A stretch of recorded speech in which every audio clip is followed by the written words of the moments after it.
नमस्कार और स्वागत है। आज हम एक बहुत ही गहरे और विचार करने वाले विषय पर बात करेंगे जी।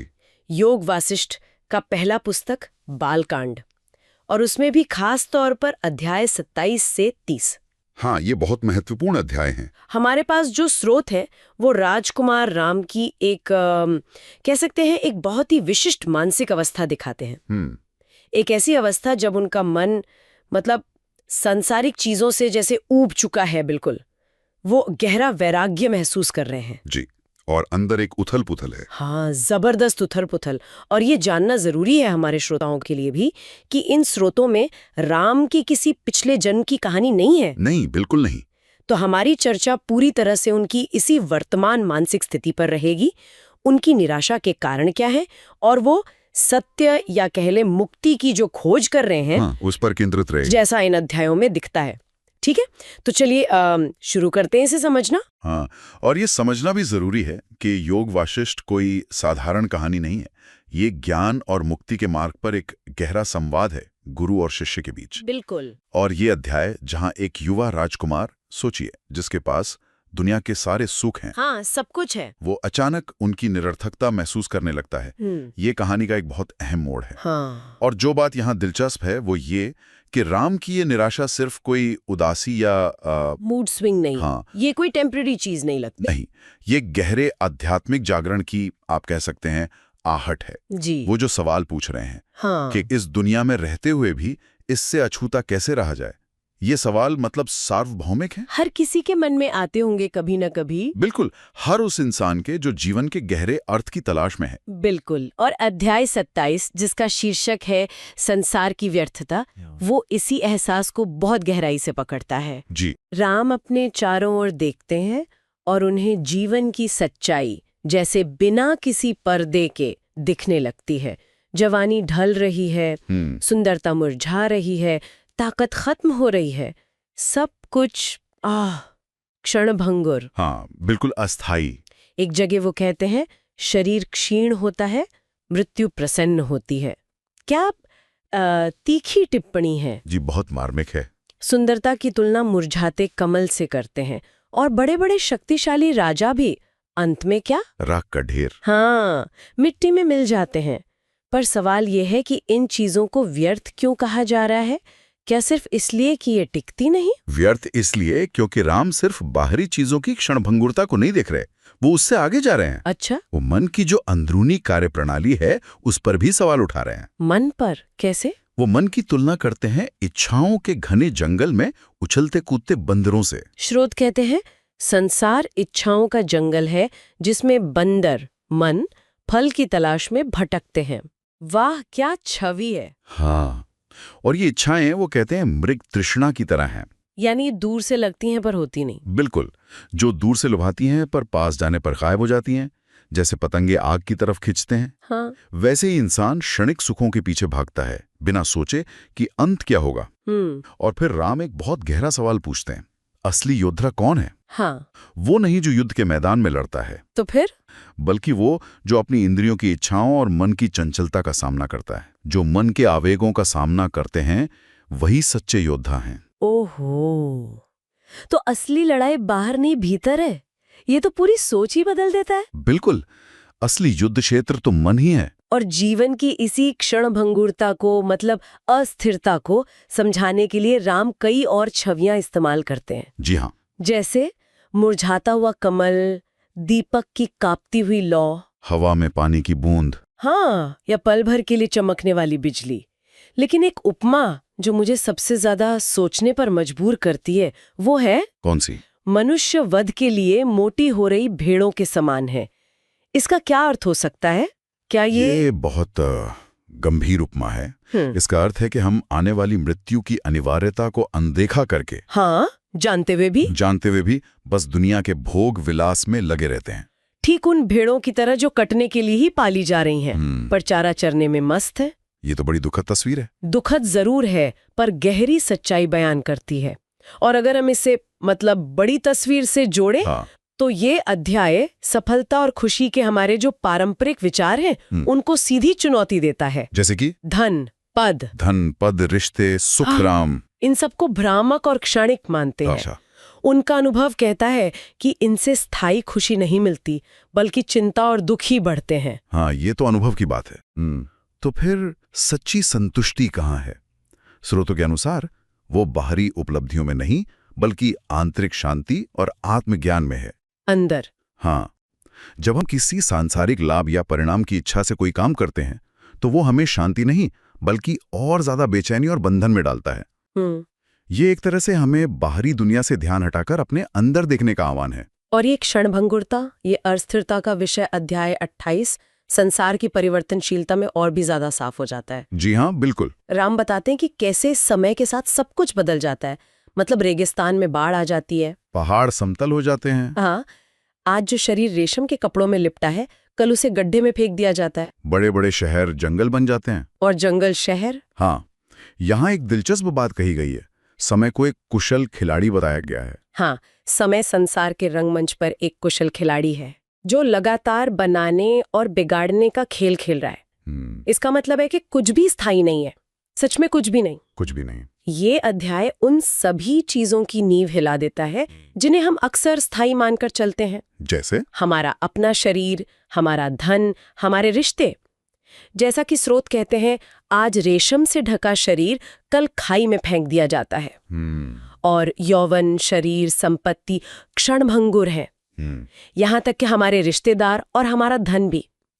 मृत्यु का जो भय है वो तो हमेशा रहता है। हाँ, उसके सामने ये चीजें हमें कोई असली खुशी या सुरक्षा नहीं दे पाती। सब कुछ बदल रहा है, हमारा शरीर, हमारी भावनाएं, ये पूरी दुनिया। तो इस बदलाव को स्वीकार करना ही। हाँ, इस निरंतर बदलाव को, इस अनित्यता को स्वीकार करना ही आध्यात्मिक जागृति की तरफ पहला कदम है। अच्छा। ये हमें सुरक्षा के झूठे भ्रम और मोह से आजाद करता है और हमें भीतर एक स्थिर केंद्र खोजने के लिए प्रेरित करता है।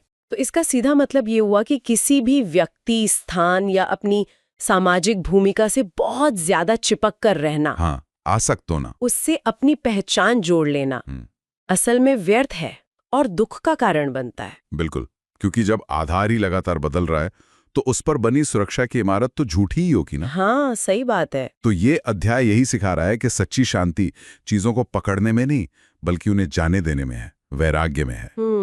वैराग्य। तो आसक्ति ही दुख का मूल है, ऐसा ये स्रोत बार बार कहते हैं। जी हाँ, बार बार। और इसी अविश्वसनीयता के विषय को अध्याय 29 सांसारिक वस्तुओं की अविश्वसनीयता और भी गहराई से सामने लाता है। हाँ। राम यहाँ एक बहुत ही चौंकाने वाली और कठोर बात कहते हैं। क्या? सांसारिकता ही मनुष्य का सच्चा विष है। ओहो, विष। हाँ, पॉइजन।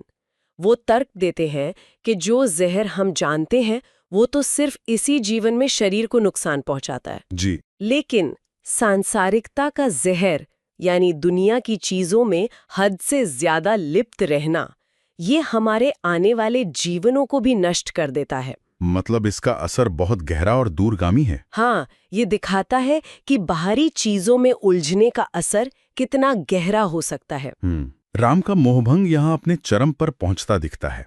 वो साफ कहते हैं, मुझे बगीचों में कोई आनंद नहीं, नहीं स्त्रियों में कोई खुशी, कोई रुचि नहीं रही। बिल्कुल, मुझे धन की संभावना पर कोई खुशी महसूस नहीं होती। ऐसा लगता है जैसे दुनिया का स्वाद उनके लिए कड़वा हो गया है। जी बिल्कुल, वो तृप्त हो गए हैं या कहीं ऊब गए हैं। तो अब उनके लिए क्या महत्वपूर्ण है? धन, शक्ति, सुख? नहीं तो क्या? अब उनके लिए शांति महत्वपूर्ण है।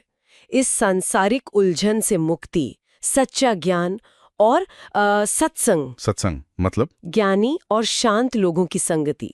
वो कहते हैं कि अच्छे ज्ञानी लोगों की संगति चंद्रमा की किरणों की तरह होती है। अच्छा। जो मन के अंधकार को दूर करके स्पष्टता लाती है। ये बहुत सुंदर उपमा है जी। और यहीं पे एक महत्वपूर्ण सवाल खड़ा होता है जिसे राम उठाते हैं। हाँ, जब वो कहते हैं, न तो मैं मृत्यु की प्रशंसा करता हूँ और ना ही अपने जीवन से प्रेम करता हूँ। हाँ, ये बहुत गहरा वाक्य है। इसका क्या अर्थ समझा जाए? ये सिर्फ निराशा तो नहीं लगती? नहीं, ये निराशा से आगे की बात है।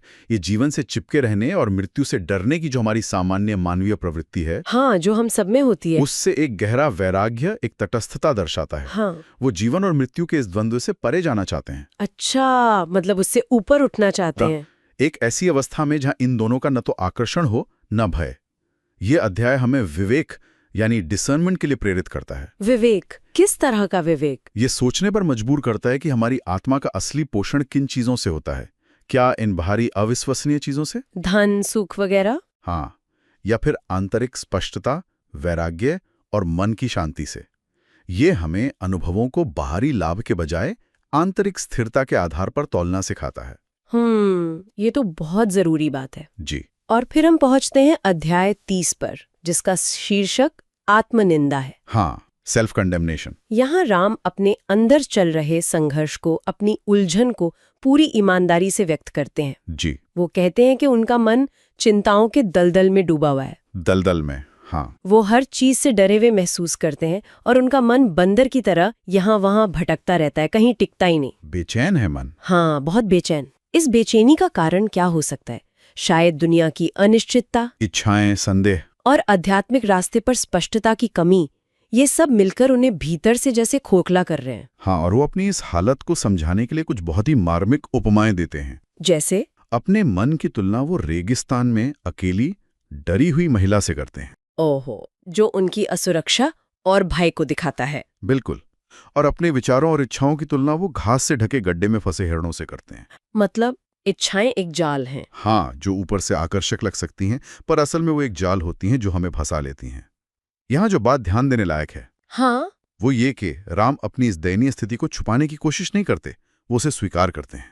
ये बहुत बड़ी बात है। हाँ, ईमानदारी। इसी अध्याय में राम एक खास अवस्था का जिक्र करते हैं, अर्ध जागृत अवस्था। जी, हाफ अवीक स्टेट। वो कहते हैं, हमारा मन आंशिक रूप से सांसारिक चीजों पर और आंशिक रूप से उनके दाता पर स्थिर है। मन की यह विभाजित अवस्था उसकी अर्ध जागृत अवस्था कहलाती है। इसका क्या मतलब हो सकता है? ये आधा जागा हुआ होना क्या है? ये मन की एक बंटी हुई स्थिति है। हाँ। मतलब विभाजित जागरूकता। अच्छा, बंटी हुई। हाँ, मन न तो पूरी तरह दुनिया में रमा हुआ है और न ही पूरी तरह परमात्मा या सत्य में स्थिर है। बीच में लटका हुआ। हाँ, बिल्कुल, बीच में लटका हुआ है, जैसे दो नावों पर पैर रखे हुए हैं। एक नाव सांसारिक आकर्षणों की तरफ खींच रही है और दूसरी आध्यात्मिक शांति की तरफ। ये बंटवारा ही अनिश्चितता, बेचैनी और शांति की कमी पैदा करता है। और ये अनुभव तो शायद बहुत से लोगों को होता होगा। हाँ, ये बहुत आम मानवीय अनुभव है। वो अंदरूनी खींचतान जहां हम भौतिक इच्छाएं भी पूरी करना चाहते हैं और मन की शांति भी खोजते हैं। और इस कोशिश में अक्सर एक तनाव महसूस करते हैं। बिल्कुल। और इसी गहरी बेचैनी और ईमानदारी के साथ राम कुछ बुनियादी सवाल पूछते हैं जो शायद हर साधक के मन में उठते हैं। जी, बहुत मौलिक प्रश्न है ये। कोई इस संसार में रहते हुए भी कीचड़ में कमल की तरह इससे अछूता कैसे रह सकता है? मन की झील जो इच्छाओं और विकारों के हाथियों मतलब इंद्रियों से गंदली हो गई है, वो फिर से अपनी निर्मलता कैसे पा सकती है? कैसे साफ हो सकती है? हाँ, और सच्चा ज्ञान हमें मुक्ति तक कैसे ले जा सकता है? राम की ये सच्चाई, उनकी ये भिद्यता, वल्नरेबिलिटी। हाँ, अपने दुख और अज्ञान को स्वीकार करने का ये साहस, शायद यही असली बदलाव की शुरुआत है। निश्चित रूप से राम का ये संघर्ष, दुनिया में रहते हुए आध्यात्मिक सत्य की खोज का ये तनाव, यही योग वासिष्ठ का केंद्रीय विषय है। अच्छा, वो सिर्फ बौद्धिक ज्ञान नहीं मांग रहे, वो हृदय की शुद्धि भी चाहते हैं, मन की शांति चाहते हैं। सिर्फ जानना नहीं, बदलना भी चाहते हैं। हाँ, और उनकी ये सच्ची पूछताछ, ये गहरे सवाल पूछने का जो अमल है, ये अपने आप में एक बहुत बड़ा आध्यात्मिक अभ्यास है। सवाल पूछना ही अभ्यास है। जी, ये दिखाता है कि सच्ची समझ या अंतर्दृष्टि से पहले एक ईमानदार जिज्ञासा और अपने अज्ञान को स्वीकार करने का साहस आना कितना जरूरी है। तो इस सब का क्या मतलब है? अगर हम इन 4 अध्यायों को देखें, अध्याय 27 से 30, तो मुख्य बातें क्या निकल कर आती हैं? मेरे लिए तो सबसे बड़ी बात यह है कि दुनिया और इसकी चीजें क्षणभंगुर हैं, अविश्वसनीय है। जी, ये पहला सबक है। और खुशी बाहर नहीं, भीतर है, ज्ञान में है। बिल्कुल। और आध्यात्मिक स्पष्टता पाने के लिए एक सच्ची, गहरी, ईमानदार खोज जरूरी है। हाँ। राम का उदाहरण ये दिखाता है कि कभी-कभी दुनिया से मोहभंग होना भी एक अच्छा संकेत हो सकता है। हाँ, ये एक उत्प्रेरक बन सकता है। ये हमें अपने अंदर झांकने और मुक्ति का रास्ता तलाशने के लिए प्रेरित कर सकता है। हाँ, और ये याद रखना जरूरी है कि ये अध्याय निराशावाद या दुनिया से भागने की वकालत नहीं कर रहे हैं। नहीं, बल्कि वे वैराग्य यानी चीजों के प्रति अनासक्ति और तटस्थता को ज्ञान के मार्ग पर एक जरूरी कदम के रूप में प्रस्तुत करते हैं। अच्छा, एक सीढ़ी की तरह। हाँ, ये क्षणिक चीजों पर ध्यान टिकाने के बजाय जो शाश्वत है, जो स्थायी है, उसे खोजने का आह्वान है। राम की जो स्थिति है वो दिखाती है कि आध्यात्मिक यात्रा अक्सर बेचैनी, संदेह और मुश्किल सवालों से ही शुरू होती है। तो ये डरने की बात नहीं है? बिल्कुल नहीं, ये उस प्रक्रिया का स्वाभाविक हिस्सा है। बिल्कुल। और अंत में श्रोताओं के मन में एक विचार छोड़ने के लिए जी, इन अध्यायों में लाम बार बार स्पष्टता और शुद्धि के लिए सवाल पूछते हैं, मार्गदर्शन की तलाश करते हैं। जरा सोचिए, क्या ये आत्म पूछताछ की प्रक्रिया, सेल्फ इंक्वायरी, हाँ, ये पूरी ईमानदारी और गहराई से सवाल पूछना, क्या ये स्वयं ही अपने आप में एक शक्तिशाली चीज नहीं है? बहुत शक्तिशाली। क्या असली बदलाव का बीज बाहरी जवाबों में उतना ही है जितना कि प्रश्न पूछने की उस सच्चाई और गहराई में ही छिपा हो सकता है? इस पर विचार कीजिएगा। जी, ये बहुत गहरा प्रश्न है। आज के लिए इतना ही। उम्मीद है योग वासिष्ठ के इन महत्वपूर्ण अध्यायों पर हमारी चर्चा आपके लिए उपयोगी और विचारोत्तेजक रही होगी। उम्मीद तो यही है। यदि आपकी रुचि हो तो आप इन स्रोतों को स्वयं और गहराई से पढ़ सकते हैं। हमारे साथ इस चर्चा में शामिल होने के लिए धन्यवाद। धन्यवाद।